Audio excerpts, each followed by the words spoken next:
May 24th, 2024, 11 p.m. In Rockledge, Florida, the moon was at 99.4% illumination.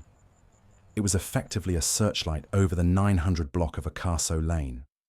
This is a modern subdivision, where houses are separated by less than 20 feet, and sidewalks are lit by streetlights and a blinding, near full moon. At this specific minute, 16-year-old Atraya Berardi walked out of her aunt's house. She was wearing black Nike shorts. She was carrying a bag of toiletries and a grey cat inside a carrier. But here is the first impossible detail. Atraya left behind her smartphone, her laptop, and her government ID. In 2024, a teenager leaving a phone and a laptop behind is the digital equivalent of leaving behind a limb. It isn't just a choice, it's a tactical move to terminate a digital trail. If this were a standard runaway case, the logic suggests she wanted to be untraceable. But look at the physical burden she chose instead. A cat carrier is an awkward, heavy object. It requires a hand to carry. It makes noise. It is the opposite of a stealthy exit. Moving through a quiet, high-visibility residential neighborhood with a bulky pet carrier should have made her an obvious target. Yet, after 11 p.m., there is not a single frame of footage. There is a problem with the official timeline.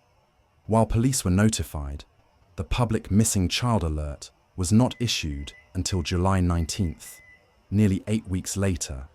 In a world of golden hours, a 2-month silence in a high-risk case is a massive investigative gap. Atraya had a history of running away back in Palatka, Florida.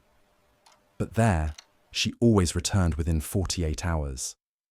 She had only been in Rockledge for 3 months. She had no friends in the area, no known ties, no transport. This raises the first contradiction. If she was running back to Palatka, a town 2 hours away, why leave the ID needed for a bus or a train? And if she was meeting someone locally, why bring the cat? But when detectives looked closer at that 11 p.m. departure, they realized something that contradicted the runaway narrative entirely. If Atraya was planning to start a new life in secret, she had chosen the one night of the month where it was physically impossible to walk down Ocaso Lane without being seen, unless she wasn't walking at all. In the early hours of May 25th, the digital life of Atraya Berardi went flat. When a 16-year-old disappears, the first lead is the digital breadcrumb trail. But Atraya had severed the link. By leaving her phone and laptop behind, she neutralized the primary tool police use to find people in the first 48 hours. There is a specific logic to this decision. Most teenagers who flee take their phones for music, maps, or contact. Leaving the hardware behind suggests a level of premeditation usually reserved for those who understand forensic tracking. It implies Atraya, or someone with her, knew that a powered-down phone can still be a beacon. But then, we have the anomaly of the toiletries bag. If Atraya was a victim of sudden foul play, a toiletries bag would not be part of the crime scene. You do not stop to pack a toothbrush during a struggle. This detail confirms a deliberate exit. She planned to be gone for more than one night. She planned to maintain her hygiene. But she did not plan to use her ID. This creates a tactical paradox. To survive without an ID and without a phone in 2024 requires a prearranged destination or a third party providing off-grid support. Search teams began to focus on the grey cat with the deformed ear. This isn't just a pet, it is a mobile forensic marker. A grey cat is common, but a deformed ear is a unique physical trait that is difficult to hide. If Atraya was seen at a gas station or a motel, the cat would be more memorable than the girl. By June, The silence was absolute. No pings, no sightings, no use of her social security number. The Rockledge Police Department began to shift their posture. They weren't just looking for a runaway anymore. They were looking for someone they officially declared to be in danger. But as they dug into the electronics she left behind, they found a detail that didn't fit the voluntary departure theory at all. The night of May 24th was not dark. That moon cast a stark, silver light across every driveway and sidewalk. In a residential block where homes are spaced tightly together, walking at 11 p.m. under these conditions is like walking under a spotlight. Yet, despite the high visibility, not a single neighbor or doorbell camera recorded Atraya Berardi. A teenage girl carrying a cat carrier is a bulky, slow-moving target. If she were moving on foot, she would have had to traverse several open residential streets to reach a main road. Yet, the block remains silent. This suggests a temporal distortion. If Atraya was picked up by a vehicle, it would have had to happen almost instantly upon her stepping outside. In a neighborhood where residents are alert to late-night car doors or headlights, the lack of reported sightings is statistically improbable, unless the vehicle was already waiting. There is a problem with the reporting timeline as well. Official records list her as missing as of May 25th, the very next day. This implies that her departure was immediately recognized as out of character. Detectives began to look back at her life in Palatka.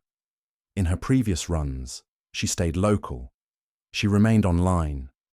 We have to look at the CAT protocol through a different lens. If Atraya was planning to return to Palatka, 100 miles away, the cat carrier becomes a massive logistical liability. You cannot easily hitchhike or board a bus with a cat without being remembered. However, if she wasn't running to somewhere, but from something, the cat was the only thing she couldn't leave behind. When investigators looked into her connections, they found a detail that shattered the endangered runaway profile. It wasn't just that Atraya knew someone who could care for the animal. It was that she had made a specific inquiry about the cat's deformed ear just days before she vanished. An inquiry that pointed to a very different kind of exit. The search eventually led back to Palatka, Florida.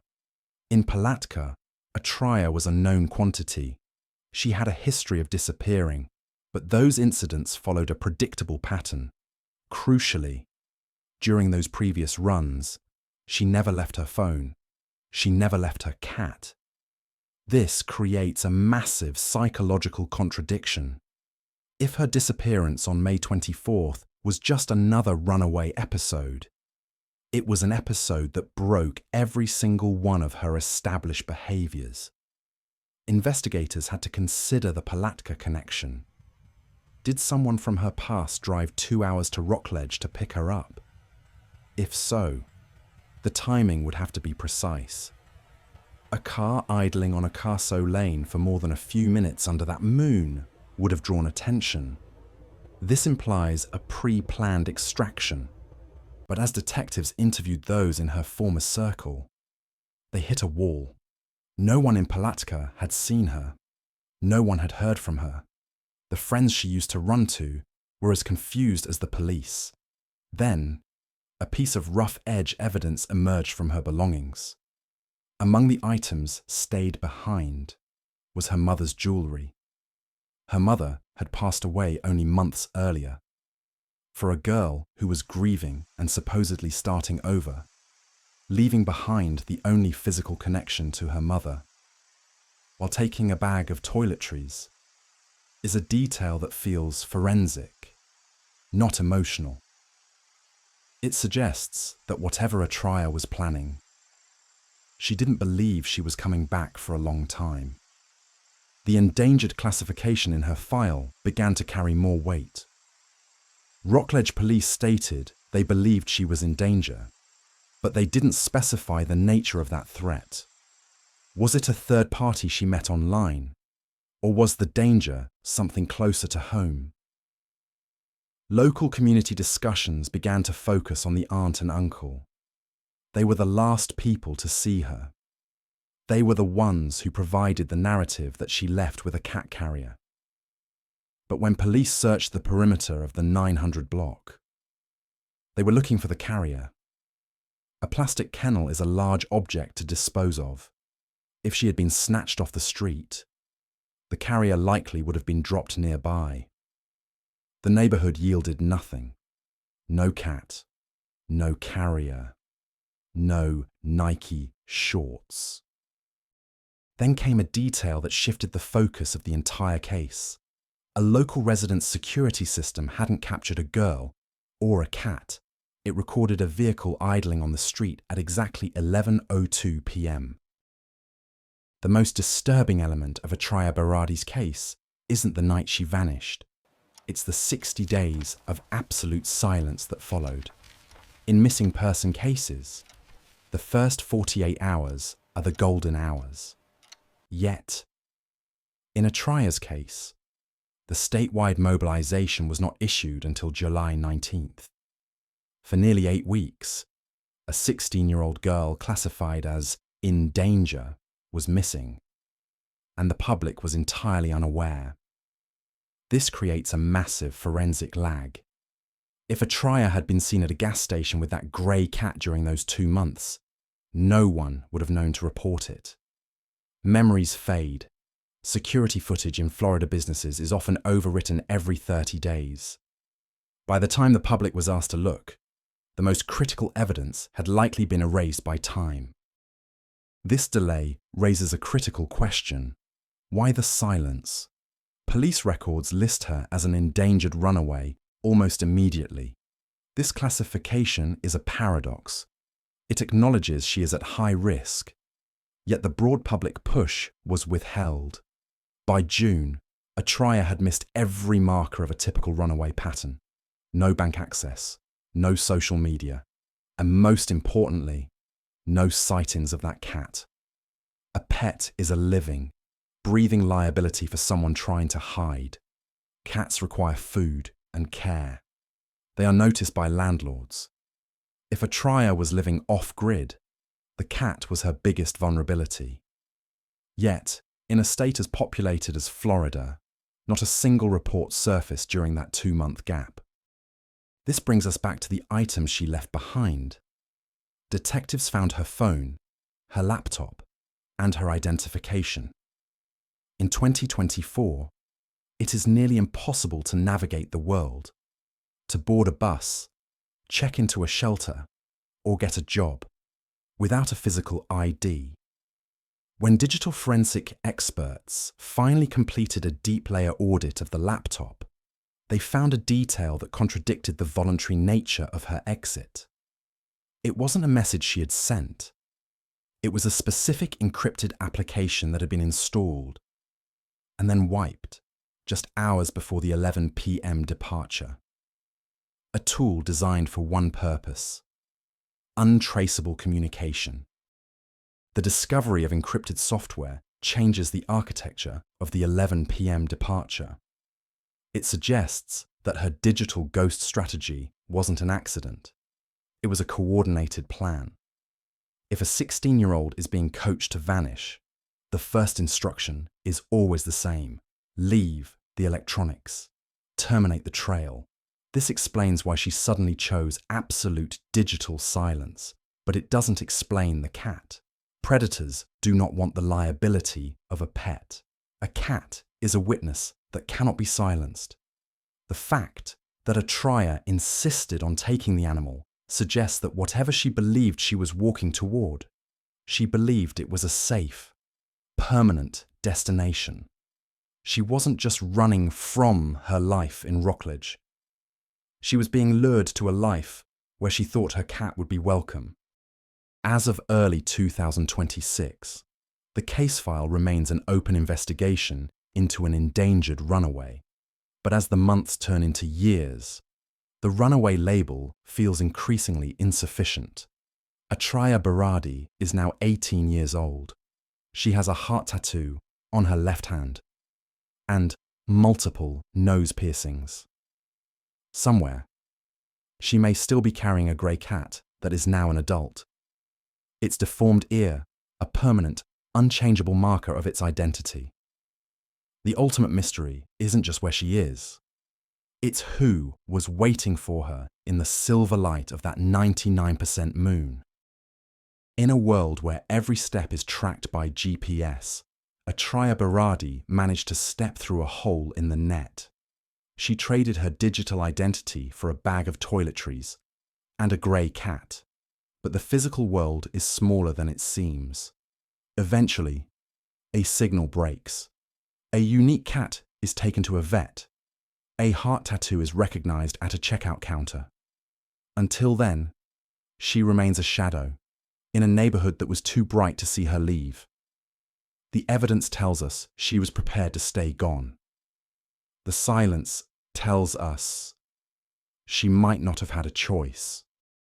Atraya Berardi is still out there.